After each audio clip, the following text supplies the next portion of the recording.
나가라고요? 예, 그래요. 나가죠. 하지만 기억하세요. 이 매장 내가 세웠습니다. 할머니, 거기서 뭐 하시는 거예요? 물건을 함부로 만지시면 안 된다고요. 이런 차림으로 여기 들어오시면 곤란해요. 지금 당장 나가주세요. 손님, 경비 부를 거예요. 두 아이를 둔 가장인데 회사 사정으로 권고사직 당했습니다. 막막한 마음에 시작한 채널인데 여러분의 구독 하나가 저희 가족에게 희망이 됩니다. 구독, 좋아요, 알림 설정 꼭 부탁드려요. 그 목소리가 매장 안에 울려 퍼지는 순간 주변에 있던 손님들의 시선이 일제히 저에게로 쏠렸습니다. 명품 가방을 든 사모님들, 캐시미어, 코트 자락을 여미던 손님들, 직원들까지 모두가 저를 바라보았습니다. 형편이 어려워 보이는 동네 할머니가 왜 이런 곳에 들어왔냐는 눈빛으로 누군가는 피식 웃었습니다. 그 웃음소리가 등에 박혀 쉬이 빠지지 않았습니다. 저는 아무 말도 하지 않았습니다. 지팡이를 짚고 고무신을 대리석 바닥 위로 질질 끌면서 천천히 출구를 향해 걸어갔습니다. 자동문이 열리고 오후 햇살이 얼굴을 스쳤습니다. 그 빛이 어쩐지 몹시 눈부셨어요. 제 이름은 강순덕입니다. 방금 저를 내쫓은 그 매장을 세운 사람이에요. 50년 전 일입니다. 서울 변두리 재래시장 한 귀퉁이에 남편과 단둘이 작은 노점을 폈습니다. 파는 것은 딱 하나였어요. 제가 직접 담근 김치였습니다. 새벽 4시에 일어나 배추를 절이고 늦은 밤까지 양념을 버무렸습니다. 손이 트고 갈라져도 허리가 끊어질 것처럼 아파도 멈출 수가 없었어요. 그 시절엔 가진 게 아무것도 없었으니까요. 오직 부지런함과 정직하게 물건을 팔겠다는 마음 하나뿐이었습니다. 남편은 늘 그 말을 했습니다.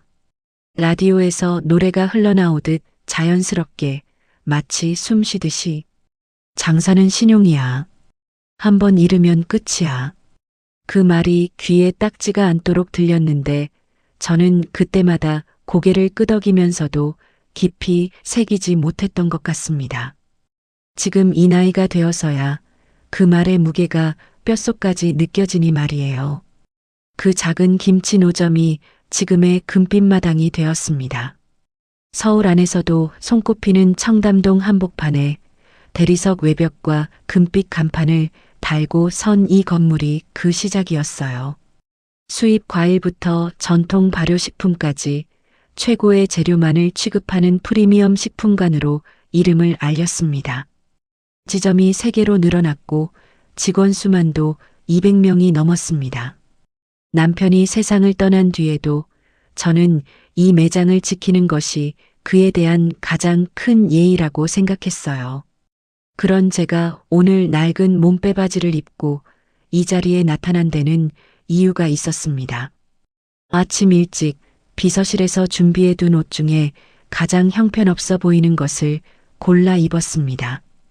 팔꿈치가 헤어진 몸빼바지, 옆구리가 터져 실로 대충 꿰맨 청가방, 발에는 낡은 고무신. 거울 앞에서 허리를 평소보다 깊이 굽히고 걸음을 느리게 하면 누가 봐도 형편이 어려운 동네 노인이었습니다. 비서실장 나연숙이 걱정스러운 얼굴로 말렸습니다. 그래도 저는 현관문을 나섰어요. 이유는 하나였습니다. 이 매장이 얼마나 병들어 있는지 제 눈으로 직접 확인해야 했습니다. 3년 연속 매출 하락이라는 숫자는 보고서 위의 활자에 불과했어요.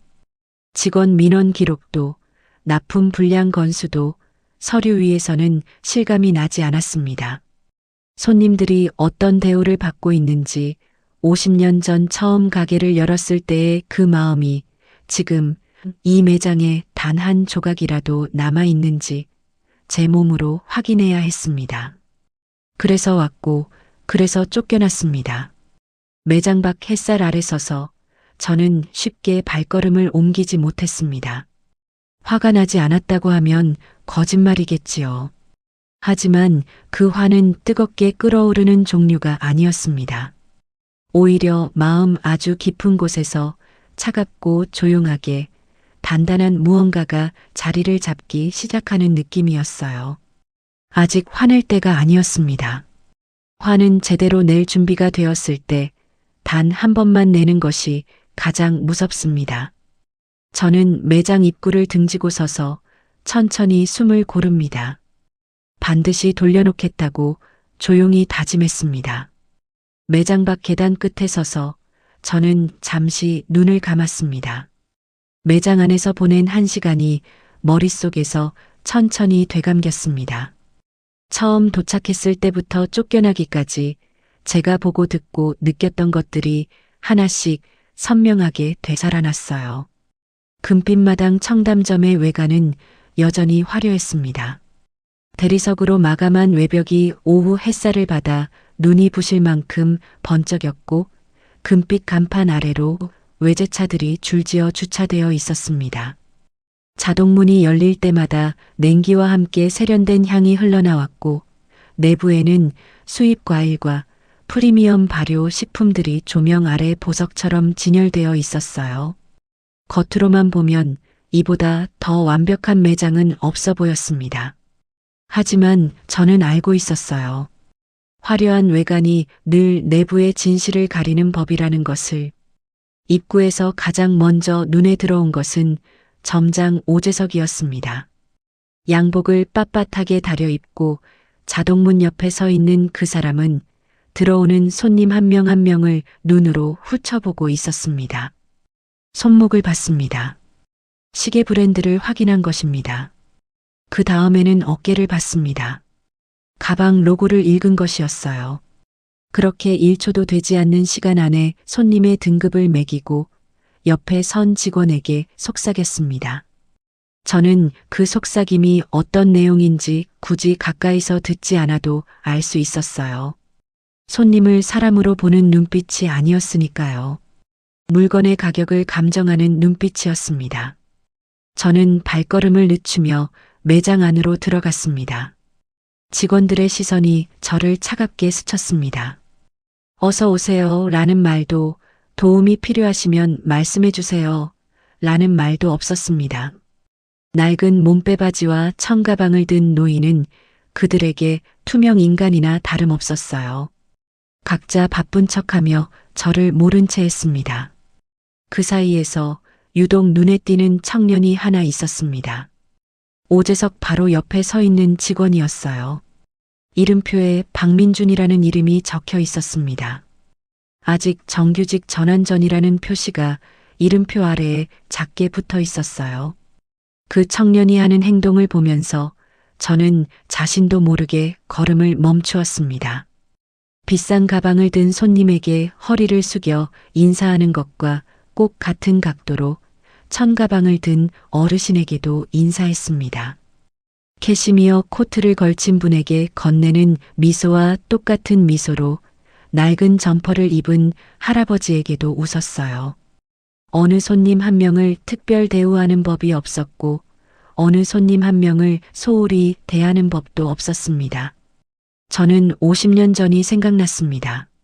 재래시장 첫 노점을 열었을 때 남편이 했던 말이 있었어요. 손님은 지갑으로 오는 게 아니라 마음으로 온다고. 우리가 팔아야 하는 건 물건이 아니라 마음이라고. 그 말이 저 청년의 몸에 그대로 살아 있었습니다. 오재석의 그것과 이렇게까지 선명하게 대조될 줄은 미처 몰랐습니다. 매장을 천천히 돌아다니면서 보이는 것들이 하나씩 가슴에 쌓였습니다. 냉장 진열대 뒤쪽 칸에는 유통기한이 임박한 제품들이 교묘하게 밀려 있었습니다. 신선 코너에는 날짜가 지난 제품들이 새것 사이에 끼어 있었어요. 된장 제품 하나는 뚜껑에 녹이 쓴 흔적이 있었는데 그 위에 새 라벨이 단정하게 붙어 있었습니다. 날짜를 가리기 위한 것이었습니다. 그것을 집어들었습니다. 가까이 있는 직원에게 조용히 알리려던 그 순간 오재석이 어느 틈에 달려왔는지 제 바로 옆에 서 있었어요. 그 뒤의 일은 여러분도 이미 아시는 그대로입니다. 계단에 서서 눈을 뜨는 순간 저는 조용히 머릿속에 이름을 새겼습니다. 오재석? 그리고 그가 납품업체 직원과 나눈 눈짓, 뒤쪽으로 밀린 유통기한 조작 흔적. 이것들이 우연히 생긴 일이 아니라는 것을 저는 경영 50년의 감각으로 느끼고 있었습니다. 그리고 박민준이라는 이름도 새겼습니다. 오재석과 같은 공간에 서 있으면서 전혀 다른 사람으로 존재했던 그 청년의 이름을 매장 문이 열리는 소리가 났습니다. 고개를 돌리자 그 청년이 매장 밖으로 빠르게 걸어 나오고 있었습니다. 박민주는 작은 봉투 하나를 손에 들고 있었습니다. 황급히 나온 것이 분명했습니다. 숨이 조금 가빠 있었고 이름표가 살짝 비뚤어져 있었어요. 저를 향해 걸어오는 그 걸음이 어딘가 조심스러웠습니다. 무례하게 굴던 점장 오재석에게 들킬까봐 두리번거리는 것 같기도 했어요. 청년은 제 앞에 멈춰 서더니 말없이 그 봉투를 두 손으로 내밀었습니다. 받아들었습니다. 봉투 안에는 접힌 종이 한 장과 함께 잔돈이 몇 장 들어 있었어요. 청년은 굳이 설명하지 않았습니다. 표정만으로 충분했어요. 무언가 미안하다는 마음이 그 얼굴에 가득 담겨 있었습니다. 아까 점장이 제게 했던 말을 청년도 들었다는 것을, 그래서 본인이 할 수 있는 것이 이것뿐이라는 것을 저는 그 표정 하나로 다 읽었습니다. 청년은 깊게 허리를 숙여 인사하고 다시 매장 안으로 사라졌습니다. 저는 한동안 그 자리에 서서 봉투를 내려다보았습니다. 집으로 돌아오는 길은 오래 걸렸습니다. 일부러 택시를 타지 않았어요. 버스를 기다렸다가 빈자리에 앉아 창밖을 바라보며 천천히 돌아왔습니다. 차창 너머로 서울의 저녁 풍경이 흘러갔습니다. 퇴근하는 직장인들, 장 보고 돌아가는 어르신들, 교복 입은 학생들, 각자의 하루를 마치고 집으로 향하는 사람들이 창에 비쳤다 사라졌습니다. 저도 오늘 하루가 끝났습니다.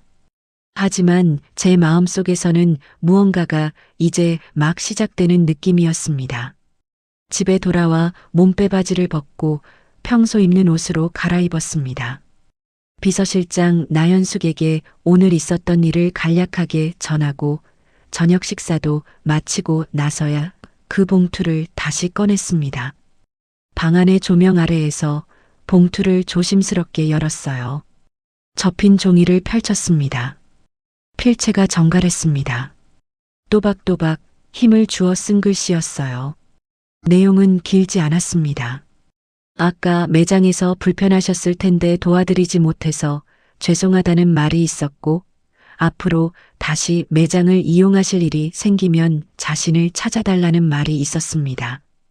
마지막에는 이름과 함께 직접 이름표를 뜯어 붙여 놓았더군요. 박민준. 저는 그 이름표를 한참 바라보았습니다.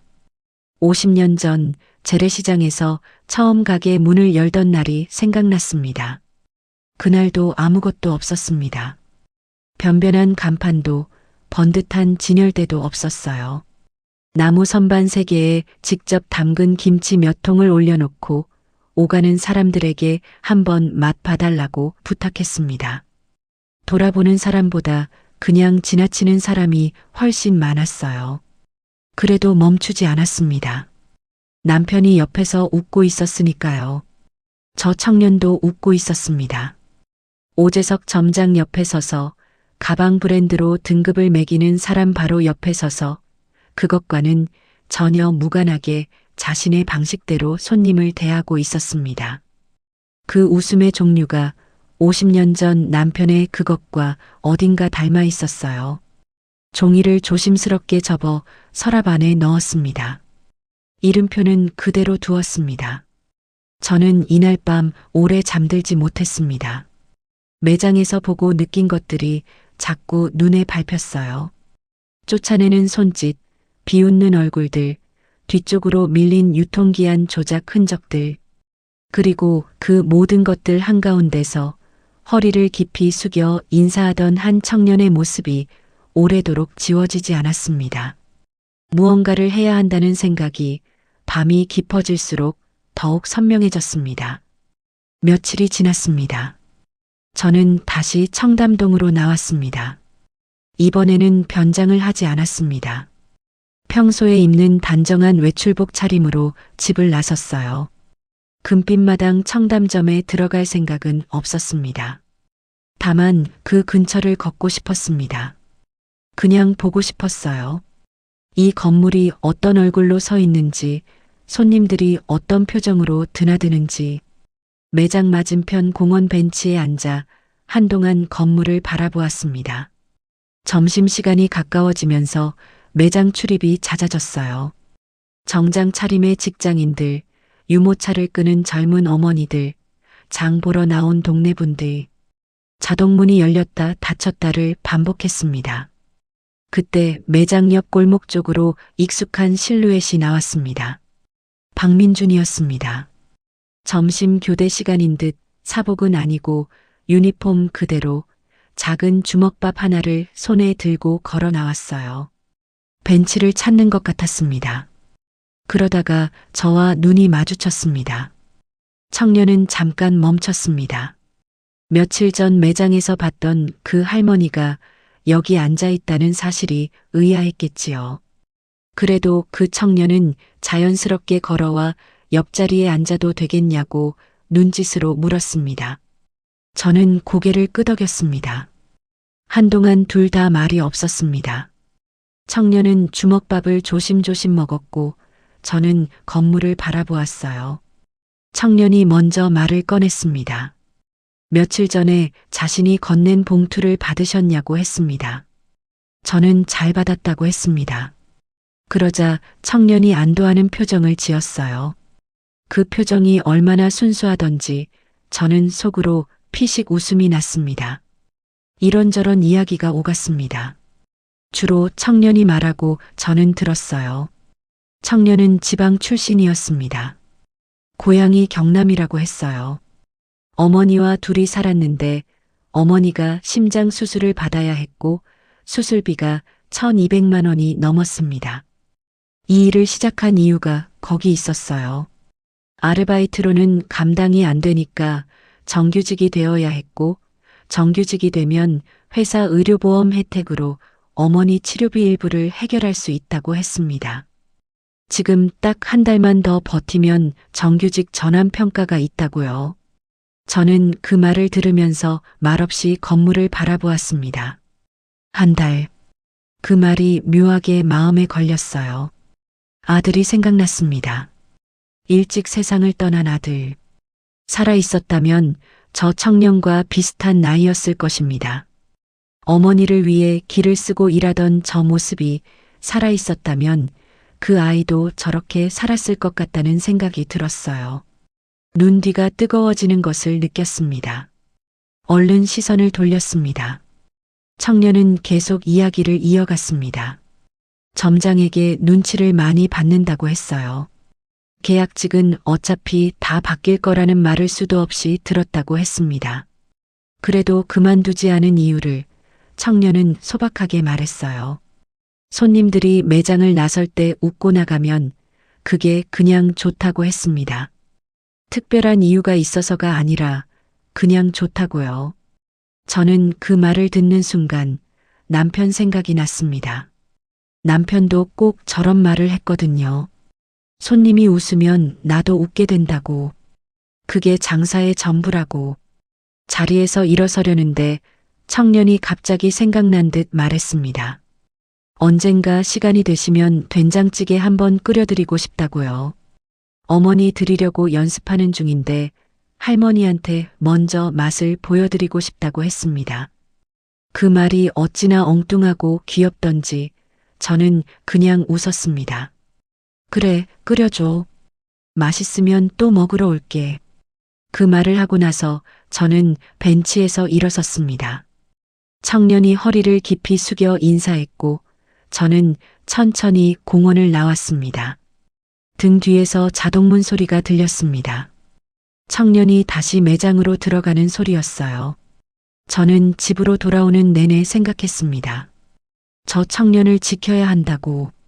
그날 저녁 집에 도착하자마자 비서실장 나연숙이 기다리고 있었습니다. 표정이 심상치 않았어요.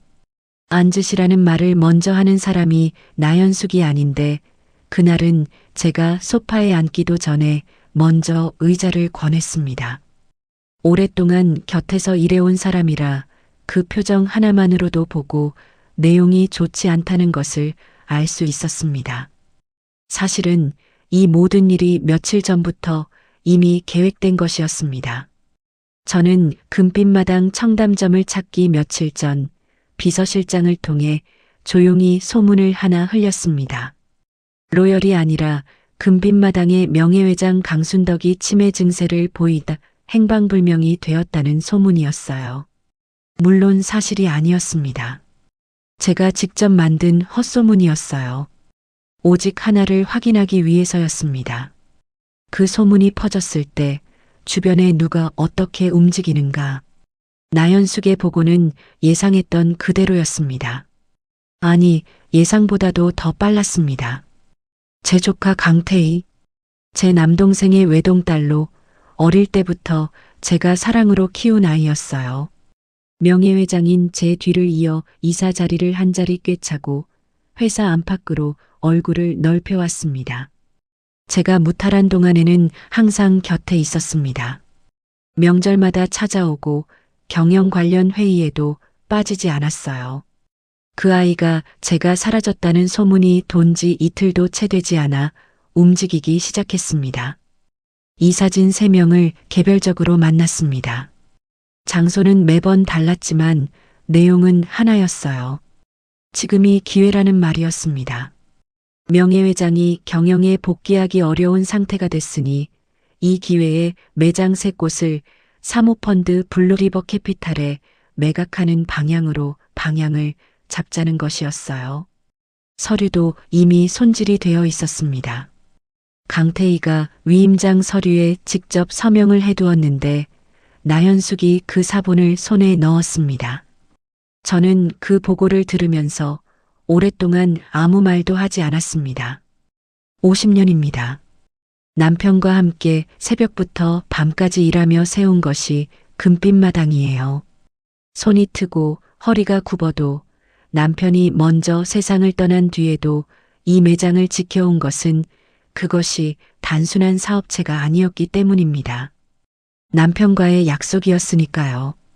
손님을 가족처럼 대하고 정직하게 장사하겠다는 그 2사람이 처음 가게 문을 열던 날 함께 한 약속. 그것을 제가 살아있는 동안 제가 눈을 채 감기도 전에 팔아치우려 했습니다. 나연숙이 조심스럽게 덧붙였습니다. 강태희가 서명한 위임장 서류에 날짜 오류가 있다고 했습니다. 서명 날짜가 법적으로 유효하지 않은 시점으로 적혀 있었어요. 아마 서두르다 실수한 것이겠지요. 그 실수 하나가 나중에 아주 중요한 열쇠가 될 것이라고 나연숙은 담담하게 보고했습니다.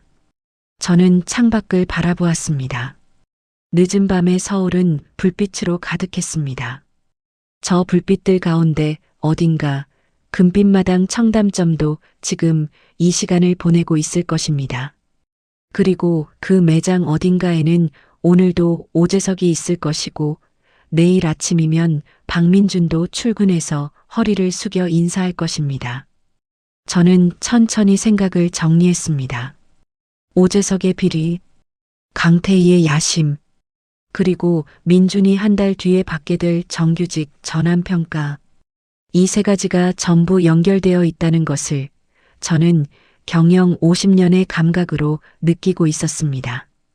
오재석과 강태희가 연결되어 있고 그 연결이 끊기면 강태희의 계획 전체가 흔들린다는 것도 나연숙에게 말했습니다.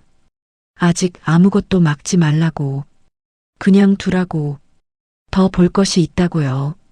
나연숙은 잠시 저를 바라보다가 조용히 고개를 숙였습니다. 20년을 곁에서 일해온 사람이라 제가 그 말을 할 때의 표정이 어떤 의미인지를 알았을 겁니다. 뭔가를 시작하려는 사람의 얼굴이었습니다. 창밖에 불빛이 멀리서 반짝이고 있었습니다. 저는 그 빛을 바라보면서 지금부터 무엇을 해야 하는지 차분하게 그림을 그리기 시작했습니다. 그 소식은 나연숙의 전화로 먼저 왔습니다. 오전 10시가 조금 넘은 시각이었어요. 저는 서재에서 오재석 관련 보고서를 다시 읽고 있었습니다. 전화를 받자마자 나연숙의 목소리가 들렸습니다. 평소보다 조금 낮고 조심스러운 목소리였어요. 그 목소리의 온도만으로도 들을 내용이 좋지 않다는 것을 알았습니다. 박민준이 정규직 전환 취소 통보를 받았다고 했습니다. 저는 손에 들고 있던 서류를 천천히 내려놓았습니다. 경위를 들었습니다. 이틀 전 민준이 창고 정리를 하던 중에 수상한 서류 묶음을 발견했다고 합니다. 납품업체별 정산 내역이었는데 공식 장부에는 올라오지 않은 별도의 금액이 반복적으로 기재되어 있었어요. 단가가 시장 시세보다 높게 책정된 품목들이 있었고 그 차액이 어딘가로 빠져나간 흔적이 있었습니다. 유통기한이 지난 제품에 새 라벨을 붙이는 작업 지시서도 같이 있었어요. 민주는 그 자리에서 사진을 찍어두었다고 했습니다. 그리고 본사 고객센터 게시판을 통해 내부 고발을 시도했어요. 하지만 그 시도가 오재석에게 먼저 포착됐습니다. 게시판이 올라가기도 전에 누군가 차단했고 다음 날 아침 민준에게 인사팀 통보가 날아왔습니다. 정규직 전환 심사 기준 미달, 서비스 태도 불량. 통보 사유는 그렇게 적혀 있었습니다. 서비스 태도 불량이라는 글자가 머릿속에서 천천히 되새겨졌습니다. 제가 두 눈으로 직접 본 사람입니다. 비싼 가방을 든 손님과 구멍 뚫린 천가방을 든 노인에게 완전히 같은 온도로 인사하던 청년이었습니다. 서비스 태도 불량이라는 말이 그 청년에게 붙는다는 것이 어떤 의미인지를 저는 50년의 경영 감각으로 너무나 잘 알고 있었어요. 비리를 알아챈 사람을 지우기 위해 가장 손쉬운 이유를 갖다 붙인 것입니다. 저는 창밖을 바라보았습니다. 잠시 아무 생각도 하지 않으려고 했지만 자꾸 그 청년의 얼굴이 떠올랐어요. 벤치에서 주먹밥을 먹으며 이야기하던 얼굴. 어머니 수술비 1,200만 원을 위해 버텨왔다는 말. 정규직이 되면 의료보험 혜택이 생긴다던 말. 그 한 달을 버티지 못하고 잘렸습니다. 그 아이 잘못이 아니었어요. 옳은 일을 했기 때문에 잘린 것이었습니다. 저는 나연숙에게 한 가지를 지시했습니다. 민준의 개인 연락처를 확인해 두라고 했어요. 아직 직접 연락하지는 말고 주소와 연락처만 파악해 두라고 했습니다. 나연숙은 알겠다고 했습니다. 전화를 끊고 나서 저는 서재 책상 서랍을 열었습니다. 그 안에 넣어두었던 봉투를 꺼냈어요. 종이를 펼치고 그 안에 붙어있던 이름표를 다시 바라보았습니다. 박민준. 작은 글씨로 또박또박 인쇄된 이름이었어요. 이 청년을 지켜야 한다는 생각이 처음 그 봉투를 받던 날보다 훨씬 더 크고 무거운 무게로 가슴에 내려앉았습니다. 그리고 동시에 오재석을 그냥 둘 수 없다는 생각이 처음으로 단단하게 굳어졌습니다. 나연숙에게 다시 전화했습니다.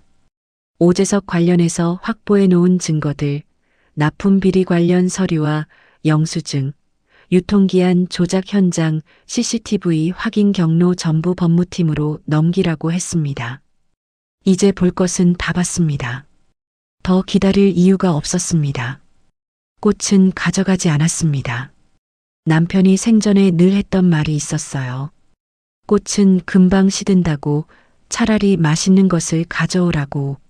무덤 앞에서도 같이 먹는 게 더 좋다고 했습니다. 그래서 저는 언제나 꽃 대신 먹을 것을 들고 왔습니다. 오늘은 된장 한 통이었어요. 제가 직접 담근 것이 아니라 금빛마당 가장 첫 번째 상품으로 만들었던 그 전통 된장을 샀습니다. 처음 레시피 그대로 지금도 팔고 있는 그 제품이었어요. 묘소는 서울 외곽 산자락에 있었습니다. 가을이 깊어지는 계절이라 나무들이 붉고 노랗게 물들어 있었어요. 오르막길을 천천히 걸어 올라가면서 허리가 아프다는 생각도 숨이 가쁘다는 생각도 들지 않았습니다. 이 길이 어쩐지 오래된 친구의 집으로 가는 길처럼 익숙하고 편안했어요. 묘비 앞에 된장통을 내려놓고 앉았습니다. 한동안 아무 말도 하지 않았습니다. 그냥 바람 소리를 들었어요. 나뭇잎들이 바람에 흔들리는 소리, 멀리서 새가 우는 소리, 그리고 아무것도 없는 고요한 소리. 이 사람 앞에서는 굳이 말을 꾸미지 않아도 된다는 것을 압니다. 50년을 같이 살아온 사람이니까요. 영감 왔어요. 마음속으로 말을 꺼냈습니다. 묘비를 바라보면서 아주 천천히 오늘 이 자리에 온 이유를 설명했습니다. 매장이 병들어 있다는 것, 오재석이 납품 비리를 저지르고 있었다는 것, 조카 강태희가 제가 사라진 줄 알고 매장 새 곳을 팔아치우려 한다는 것, 그리고 그 사이에서 옳은 일을 했다는 이유로 잘려버린 청년 하나가 있다는 것. 말을 이어가다가 문득 50년 전이 떠올랐습니다. 재래시장 첫 가게 문을 열던 날이었어요. 아직 간판도 없었고 손님도 없었습니다. 남편이 직접 만든 나무 선반 위에 김치 몇 통을 올려놓고 둘이 나란히 서서 첫 손님을 기다렸어요. 1시간이 지나도 2시간이 지나도 아무도 오지 않았습니다. 해가 기울어질 때쯤 어르신 한 분이 멈춰서서 맛을 보셨어요. 맛있다고 하셨습니다. 작은 통 하나를 사가셨어요. 남편이 그때 얼마나 환하게 웃었는지 지금도 눈에 선합니다. 그날 밤 하루를 마무리하면서 남편이 말했습니다. 오늘 우리 첫 손님이 웃으면서 가셨다고. 이제 이 가게는 잘 될 거라고. 그 근거가 무엇이냐고 물었더니 웃으면서 가는 손님이 다시 온다고 했습니다. 다시 오는 손님이 쌓이면 그게 신용이 된다고요. 장사는 신용이야. 한번 잃으면 끝이야. 그 말이 얼마나 많은 의미를 담고 있는지를 50년이 지나서야 제가 비로소 제대로 이해하는 것 같았습니다. 눈뒤가 뜨거워졌어요. 참으려 했는데 결국 눈물이 흘렀습니다. 슬픈 눈물은 아니었어요. 오히려 이상하게 마음이 가라앉는 눈물이었습니다. 울고 나면 더 차분해지는 그런 종류의 눈물이었어요. 묘비를 손으로 살짝 짚었습니다. 차가운 돌이었지만 어딘가 따뜻한 온기가 느껴지는 것 같았습니다. 이 사람이 지금도 제 옆에 있는 것 같다는 생각이 묘소에 올 때마다 드는데 오늘은 유독 강하게 느껴졌습니다. 이제 움직여야 할 것 같아요, 영감. 그렇게 말하고 자리에서 일어섰습니다. 다리가 조금 저렸지만 개의치 않았습니다. 묘비를 한 번 더 바라보고 된장통을 그 앞에 가지런히 놓았습니다. 내려오는 길은 올라갈 때보다 마음이 훨씬 가벼웠습니다. 산자락의 나무들이 바람에 흔들렸습니다. 마치 남편이 고개를 끄덕이는 것 같았어요. 저는 그 길을 천천히 걸어 내려오면서 이제 무엇을 해야 하는지를 하나씩 정리했습니다. 더 기다리지 않기로 했습니다. 그날 밤 나연숙을 서재로 불렀습니다. 평소와는 다른 방식의 대화가 될 것이라는 것을 나연숙도 느꼈을 겁니다. 제가 직접 차를 내왔어요. 50년 동안 경영을 하면서 가장 중요한 결정을 내리기 전에는 항상 이렇게 했습니다. 차를 직접 내리고 앉아서 천천히 마시면서 머릿속의 그림을 마지막으로 다듬는 것이 저만의 방식이었어요. 나연숙은 차를 받아들고 조용히 기다렸습니다. 저는 3가지를 말했습니다. 첫 번째는 강태희 건이었습니다. 나연숙이 확보해 놓은 위임장 사본을 법무팀으로 넘기되 아직 강태희에게 어떤 신호도 주지 말라고 했습니다. 날짜 오류가 있다는 사실을 강태희가 인지하기 전에 법무팀이 그 허점을 완전히 분석해 두어야 했어요. 강태희가 이사회에서 그 서류를 꺼내는 순간 단 한 방에 모든 것을 뒤집을 수 있어야 했습니다. 준비가 덜 된 채로 움직이면 오히려 당기는 법이에요. 나연숙은 고개를 끄덕였습니다. 두 번째는 오재석 건이었습니다. 이미 법무팀에 넘긴 납품 비리 관련 서류, 창고 유통기한 조작 지시서, 그리고 오재석이 특정 납품업체 직원과 나눈 계좌 거래 내역까지 나연숙은 이것들이 이미 충분한 수준이라고 했습니다. 이사회가 열리는 날 강태희 건과 함께 동시에 공개하는 것이 효과적이라고 판단했어요. 한꺼번에 터뜨리는 것이 하나씩 내보이는 것보다 훨씬 강합니다. 세 번째가 가장 조심스러운 것이었습니다. 박민준이었어요. 저는 나연숙에게 민준에게 문자 하나를 보내달라고 했습니다. 발신인을 특정하지 않은 익명으로 짧은 내용만. 포기하지 말고 기다리라는 것. 도와줄 사람이 있다는 것. 그것만 전하면 충분하다고 했습니다. 나연숙이 잠시 망설였습니다. 민준이 발신인을 물으면 어떻게 하냐고 했어요. 모른다고 하면 된다고 했습니다. 민준이 그 문자를 받고 며칠 전 받았던 봉투를 다시 꺼내볼 것이라는 것을 저는 그 청년의 성품을 보고 알고 있었어요. 이름표가 붙어 있던 그 쪽지를 다시 읽으면서 무언가를 짐작하기 시작할 겁니다. 아직 전부를 알 필요는 없었어요. 다만 혼자가 아니라는 것만 알면 충분했습니다. 나연숙이 고개를 끄덕이고 메모를 적었습니다. 차를 마저 마시고 나서 저는 이사회 날짜를 확인했습니다. 강태희가 이사들을 설득해서 매각 안건을 올리기로 한 날이었어요. 나연숙이 파악한 정보에 따르면 열흘 뒤였습니다. 그날 저는 직접 나타날 것입니다. 낡은 몸빼바지가 아니라 50년 경영자의 차림으로 그날 그 자리에서 모든 것이 한꺼번에 뒤집혀야 합니다. 서재 창밖으로 서울의 밤이 보였습니다. 불빛이 촘촘했어요. 저 도시 어딘가에 지금 민준도 있을 것입니다. 갑작스럽게 일자리를 잃고 어머니 수술비는 아직 남아있고 다음을 어떻게 해야 할지 막막한 밤을 보내고 있겠지요. 잠깐만 기다리면 됩니다. 저는 창문을 향해 조용히 말했습니다. 누구에게 하는 말인지는 저도 잘 몰랐습니다. 민준에게 하는 말이기도 하고 먼저 떠난 남편에게 하는 말이기도 하고 어쩌면 50년 전에 저 자신에게 하는 말이기도 했습니다. 열흘 뒤면 됩니다. 이사회 당일 아침 저는 오래된 정장 한 벌을 꺼냈습니다. 특별한 날을 위해 아껴두던 것이었어요. 금빛마당 창립 20주년 기념식에서 입었던 짙은 남색 정장이었습니다. 나연숙이 미리 다려두었고 흰 블라우스와 단정한 구두도 준비되어 있었어요. 거울 앞에 서서 옷매무새를 고쳤습니다. 며칠 전까지 낡은 몸빼바지를 입고 허리를 굽혔던 같은 몸이었지만 지금 거울 속 사람은 완전히 달랐습니다. 나연숙이 차를 대기시켜 두었습니다. 출발 전 서랍에서 봉투를 꺼냈어요. 그 안에 이름표를 잠시 바라보다가 다시 서랍에 넣었습니다. 아직은 아니었습니다. 오늘이 끝나고 나서 직접 건네주어야 할 것이 있었어요.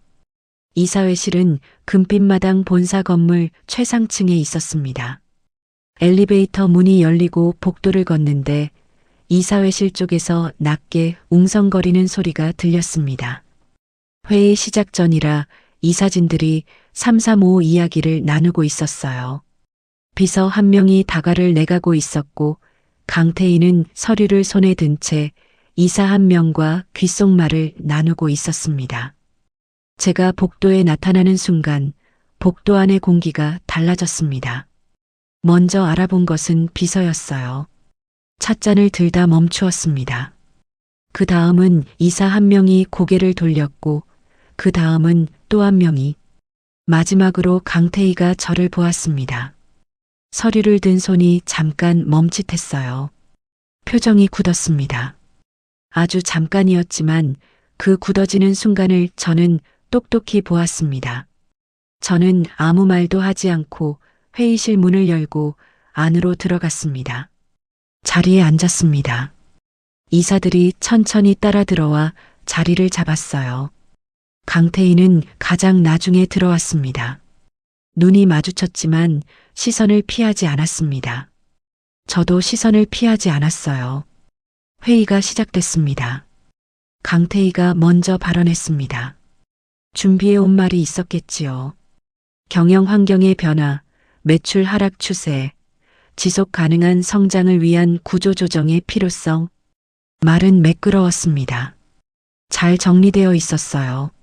사모펀드 블루리버 캐피탈과의 협의가 이미 상당히 진행됐다는 말도 했습니다.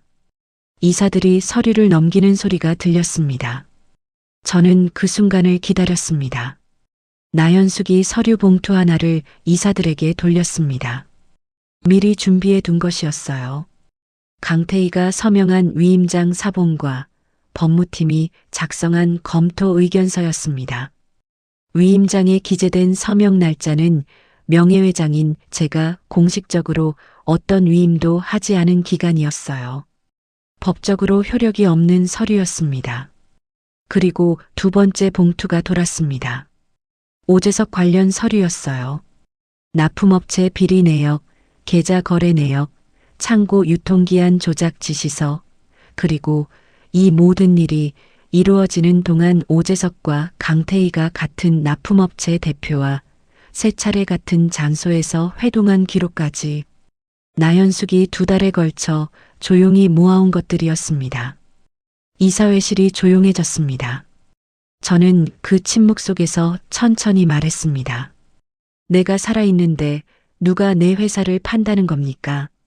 말을 하고 나서 한 번 더 말했습니다. 이게 내가 세운 매장입니다. 그리고 이게 제 기준입니다. 강태희는 아무 말도 하지 못했습니다. 손에 든 서류가 천천히 내려갔어요. 이사회가 끝나고 열흘이 지났습니다. 강태희는 이사직에서 사임했습니다. 법무팀이 위임장 오류에 대한 법적 조치를 진행하는 동안 강태희는 먼저 자리를 내놓았어요. 오재석은 납품 비리와 유통기한 조작 건으로 해고 처리됐습니다. 관련 납품업체와의 계약도 전부 재검토에 들어갔어요. 그리고 박민준에게는 따로 연락이 갔습니다. 나연숙이 직접 전화했고 민준은 처음에 무슨 말인지 이해를 못했다고 했습니다. 인사팀 통보를 번복한다는 것, 정규직 전환 심사를 새롭게 진행한다는 것, 그리고 청담점 점장 대행으로 임세 발령 낸다는 것까지 나연숙이 3번을 반복해서 말했다고 했습니다. 저는 민준이 첫 출근하는 날 약속을 잡았습니다. 이번에는 변장이 없었습니다. 낡은 몸빼바지도 고무신도 아니었어요. 평소 외출복 차림으로 지팡이를 짚고 자동문을 밀고 들어갔습니다. 매장 입구에서 민준이 저를 맞았습니다. 그 청년은 처음 문자를 보낸 사람이 저라는 것을, 이름표 쪽지를 건넸던 그 할머니가 명예회장이라는 것을 이미 알고 있었습니다. 그래도 허리를 숙여 인사하는 각도는 처음 만났을 때와 완전히 같았습니다. 저는 그 인사를 받으면서 가슴 어딘가가 묵직하게 따뜻해지는 것을 느꼈습니다. 매장 안을 함께 천천히 돌아다녔습니다. 달라진 것들이 눈에 들어왔어요. 냉장 진열대가 깔끔하게 정리되어 있었습니다. 유통기한 확인 스티커가 모든 제품에 새로 붙어 있었고 시식 코너가 전보다 넓게 열려 있었어요. 직원들이 서로 이야기를 나누며 웃고 있었습니다. 어르신 한 분이 카트를 미는데 직원이 자연스럽게 다가가 같이 밀어드리고 있었어요. 아이가 과자 코너에서 뭔가를 가리키며 엄마에게 조르는 소리가 들렸습니다. 이게 제가 처음 가게를 열던 날 꿈꿨던 모습이었습니다. 50년 전 남편과 나무 선반을 세우면서 이런 가게를 만들자고 했던 그 모습이었어요. 며칠 뒤 민준이 제안을 해왔습니다. 할아버지 기일이 가까웠다는 것을 비서실장에게 들었다고 함께 묘소에 가도 되겠냐고 물었어요. 저는 잠깐 멈칫했습니다. 남편 묘소를 다른 사람과 함께 가는 것은 오랫동안 없던 일이었거든요. 그래도 고개를 끄덕였습니다. 묘소 가는 날 민준이 도시락 가방을 들고 나타났습니다. 직접 끓였다고 했습니다. 된장찌개랑 겉절이랑 밥이라고 했어요. 처음 만났던 날 약속했던 그 된장찌개였습니다. 멸치 손질도 직접 했다고 수줍게 웃으며 말했습니다. 산을 오르는 길에 나란히 걸었습니다. 말이 많지 않았어요. 그냥 걷는 것만으로 충분했습니다. 나뭇잎들이 바람에 흔들리고 발밑에 낙엽이 쌓여 있었어요. 묘비 앞에 도시락을 펼쳤습니다. 민준이 묘비를 향해 허리를 숙이며 인사했습니다. 정지호예요. 아니 박민준이에요. 라고 했다가 이름이 틀렸다고 스스로 웃었습니다. 그 웃음이 어찌나 순수하던지 저도 모르게 따라 웃었어요. 된장찌개를 한 숟갈 떠먹었습니다. 깊은 맛이 났습니다. 어머니가 가르쳐준 맛이냐고 물었더니 반은 어머니께, 반은 인터넷으로 배웠다고 했습니다. 그래도 맛있었어요. 진심이 들어가면 맛이 나는 법이니까요. 식사를 마치고 묘비를 바라보았습니다. 바람이 한번 크게 불어왔어요. 나뭇잎들이 일제히 흔들렸습니다. 남편이 웃고 있는 것 같았어요. 언제나 그랬듯이 이런 자리에서 혼자 조용히 웃는 그 사람 특유의 웃음 같았습니다. 내려오는 길에 민준이 먼저 말을 꺼냈습니다. 이 일을 평생 하고 싶다고 했어요. 할머니가 만드신 이 매장을 자신이 끝까지 지키고 싶다고 했습니다. 대단한 다짐이나 거창한 선언이 아니었습니다. 그냥 걸으면서 낙엽을 밟으면서 아무렇지 않게 한 말이었어요. 그래서 더 믿어졌습니다. 저는 그 청년의 손을 잡았습니다. 오냐, 우리 매장의 진짜 주인아. 그 말이 저절로 나왔습니다. 계획한 말이 아니었어요. 그냥 나왔습니다. 민준이 걸음을 멈추고 저를 바라보았습니다. 눈가가 붉어져 있었어요. 저도 마찬가지였을 겁니다. 산 아래로 내려오는 길에 노을이 퍼졌습니다. 우리 두 사람의 그림자가 언덕 위에 길게 늘어졌어요. 저 멀리 도시의 불빛들이 하나씩 켜지기 시작했습니다.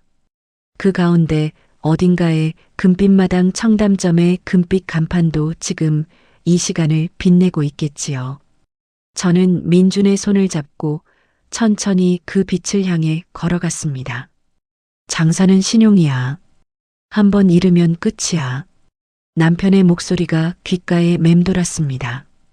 그리고 그 다음 말이 이제야 들렸습니다. 남편이 살아있었다면 분명히 덧붙였을 말이에요. 그리고 신용은 사람에서 나오는 거야. 저는 그 말을 마음속에 새기면서 노을빛 아래 걸어갔습니다. 민준도 말없이 걷고 있었습니다. 50년이 지나도 변하지 않는 것들이 있다는 것을 이 청년이 이미 알고 있었습니다. 그래서 저는 이 손을 놓지 않아도 될 것 같았습니다. 오래오래 이 매장이 계속되는 한